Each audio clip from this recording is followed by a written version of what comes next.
पूरी दुनिया में पक्षियों की 10,000 से भी ज्यादा प्रजातियां पाई जाती हैं।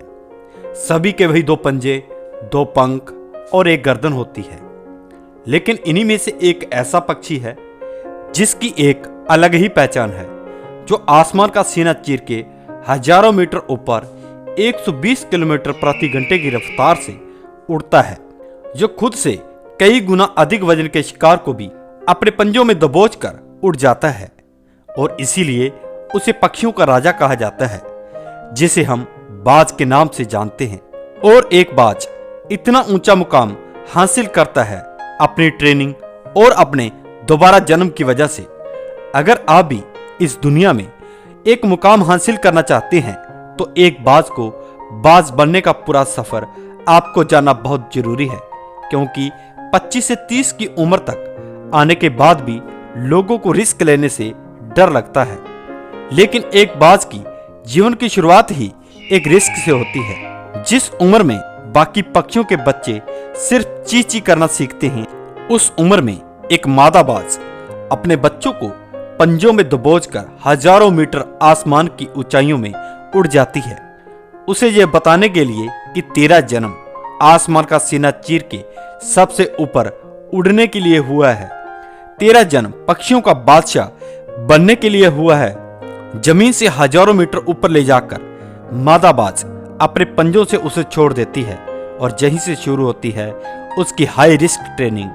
वो चूचा जमीन की तरफ तेजी से गिरने लगता है, थोड़ा नीचे आता है तो उसके पंख खुलने लगते हैं। नीचे आते आते वो अपने पंख फड़फड़ाने लगता है, लेकिन वो अभी तक उड़ना नहीं सीखा। वो जमीन से कुछ ही ऊपर होता है। ऐसा लगता है कि कुछ ही सेकंड में उसका जीवन समाप्त हो जाएगा। लेकिन अचानक एक पंजा उसे अपने गिरफ्त में ले लेता है और वापस आसमान में उड़ जाता है।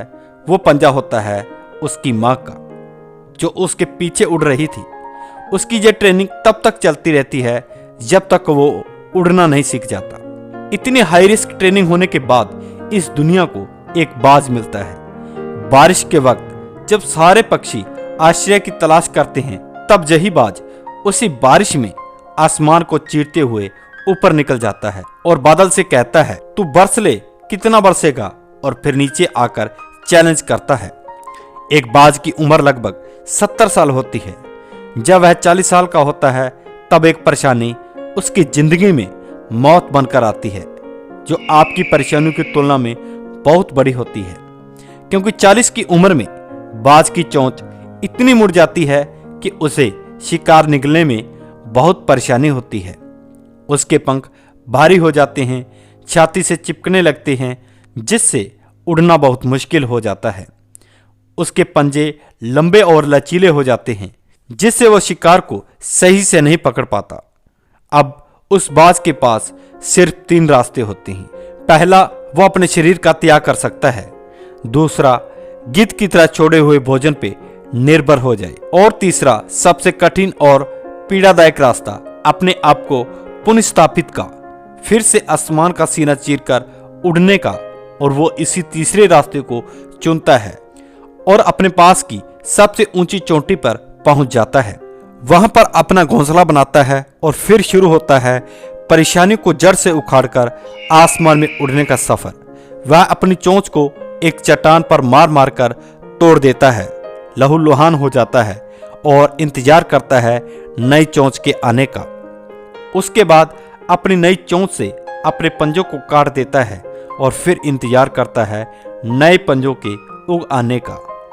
उसके बाद वह अपने एक एक पंख को अपने शरीर से अलग करता है और फिर इंतजार करता है नए पंख उग आने का। और इस प्रक्रिया में उसे समय लगता है पूरे 5 महीने का। इन 5 महीनों के कड़ी तपस्या से एक बाज का पुनः जन्म होता है और वह फिर तैयार हो जाता है आसमान का सीना चीरकर उड़ने के लिए। जो 3 रास्ते बाज के पास थे, वही 3 रास्ते आपके पास होते हैं। लेकिन कुछ लोग पहले रास्ते को चुनते हैं और परेशानियों के तले दबकर सुसाइड कर लेते हैं। ज्यादातर लोग दूसरे रास्ते को चुनते हैं।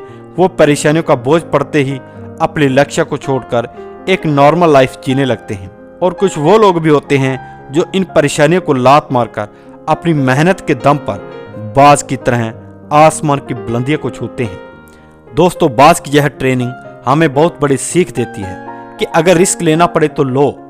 अपनी फील्ड में अपने आप को इतना ट्रेन कर लो कि उस फील्ड में आपसे ऊपर उड़ने के बारे में सोचकर लोगों के पसीने छूट जाएं। तभी आप अपने फील्ड के बादशाह कहलाओगे।